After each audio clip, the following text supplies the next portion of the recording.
નમસ્કાર મિત્રો, હું આનંદ માડમ, જામનગર. એક ખૂબ ગંભીર વાત લઈને અત્યારે આવ્યો છું આપની સમક્ષ. જે મારા ફેસબુક મિત્રો છે, જે મારા ફોલોવર્સ છે, એ બધાને વિનંતી કે આ વિડીયો પૂરેપૂરો સાંભળજો અને શક્ય હોય તો તમારા તમે જે કોઈ અધિકારીઓને ઓળખતા હોય એના સુધી આ મેસેજ જરૂર પહોંચાડજો. મારો ભાઈ મયુર ખેલુભાઈ માડમ, ઉંમર વર્ષ 50, દારૂના એટલા ભયંકર વાળે ચડી ગયો છે કે કોઈના બાપનું માનતો નથી.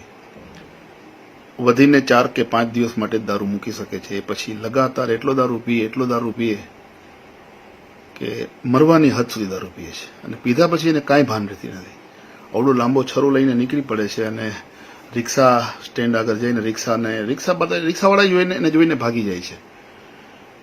ગમે તે રિક્ષા પકડે છે અને પછી મારા જ જે કોઈ મિત્રો હોય અથવા તો મારા પપ્પાના કોઈ મિત્ર હોય એમની પાસેથી જબરદસ્તી પૈસા માગે, પૈસા લઈ આવે.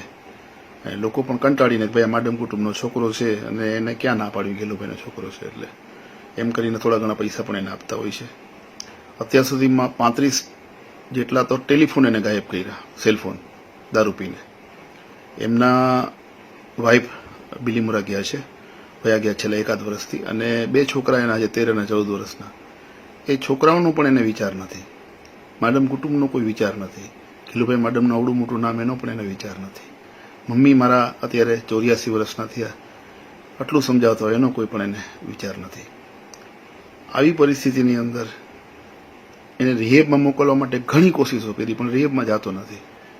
જામનગરમાં ઓછામાં ઓછો 50 વખત તો મેં એને પકડાયો દારૂમાં. એ સિવાય મારકૂટના અને એક્સટોર્શનના, લૂંટના, એટલે લૂંટ એટલે કે ધરાર જબરજસ્તી કોઈને અહીંયા પૈસા માગવા કે લૂંટ જેવું થયું ને એક વસ્તુ.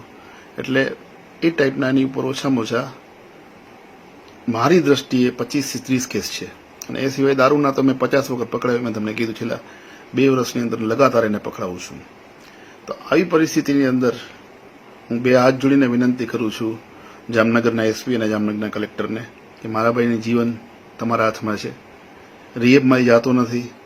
જો તમે ધારશો તો એને પોલીસમાં પાસામાં એને કાયદાની પાસાની કલમોમાં એને મોકલશો તો કદાચ 4-5 મહિના જેલમાં રહેશે ને દારૂ એનાથી મુકાશે તો કદાચ બચશે. રિહેબમાં જતો નથી, માનસિક રીતે ટ્રોમામાં છે, તકલીફ પણ છે, એની દવાઓ પણ ચાલુ છે. અને પોલીસમાં જ્યારે પકડાવીએ છીએ એટલે 24 કલાક પહેલાં તેને છોડી દે છે. બી ડિવિઝનમાં જે આ સાહેબ મારું ઘણું રાખે છે, ફોન પણ ઉપાડે છે અને ફોર્સ પણ મોકલે છે, પણ બધું વ્યર્થ છે. બીજે દિવસે એને સવારના છોડી દે છે. 24 કલાક પણ પૂરા નથી રાખતા. જો એને 2-3 દિવસ પણ રાખતા હોય ને તો કદાચ એને બીક લાગે.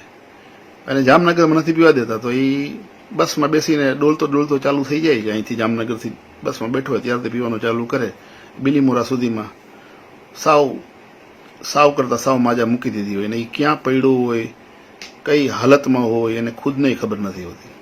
એટલે એના મગજમાં ડેથ વિશ આવી ગઈ છે. પીને એ મરી જાય કાં કોકને મારી નાખે એ પહેલાં હું વિનંતી કરું છું તંત્રને કે એને ગમે તેમ કરીને, એટલા કેસ છે એની ઉપર. જામનગરમાં એટલા કેસ છે, બિલીમોરામાં પણ એટલા કેસ છે, નવસારીમાં પણ એટલા કેસ છે, ચીખલીમાં છે, બધે ઠેકાણે એની ઉપર એટલા કેસ છે. એક વખત એને 4-5 મહિના માટે જેલમાં મોકલી દઈએ તો એ દારૂ એનો મુકાઈ જાય અને કદાચ શક્ય હોય તો બચી શકે. મારા કુટુંબની અંદર મારા કેટલાય કઝિન્સ અને મારા વડવાઓ દારૂના હિસાબે ફના થઈ ગયા. મારા નામ નથી લેવા કોઈના. આજુબાજુ નવા ગામના જેટલા એરિયા છે અહીંયા ચારે બાજુ દારૂ એકદમ ખુલ્લેઆમ વેચાય, જેમ કહું તો ચાલે. અને દેશી દારૂ એટલો બધો મળે છે અને વિદેશી દારૂ પણ મળે છે. બધી જાતનો દારૂ મળે છે. કોઈ દિવસ એવું નથી બન્યું કે મેં મયુરને પકડાયો અને મયુરને પોલીસવાળાએ પૂછ્યું દારૂ ક્યાંથી પીધો છે અને બીજા દિવસે દારૂ વેચનાર બુટલેગરને પણ પકડ્યો. એવું કોઈ દિવસ નથી બન્યું.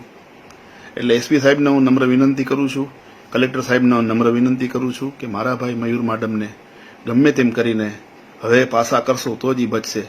નહીતર એની જીવન હવે મને એમ લાગે છે આ કાયદાના જે રીતે 24 કલાકની અંદર વગર જામીને જાત મુચરકા ઉપર છોડી દેવામાં આવે છે પોલીસ સ્ટેશનેથી, એ કાયદો હવે એને લઈ ડૂબશે અને કદાચ એને બચાવવામાં અમારા બધા માટે અશક્ય થઈ જશે.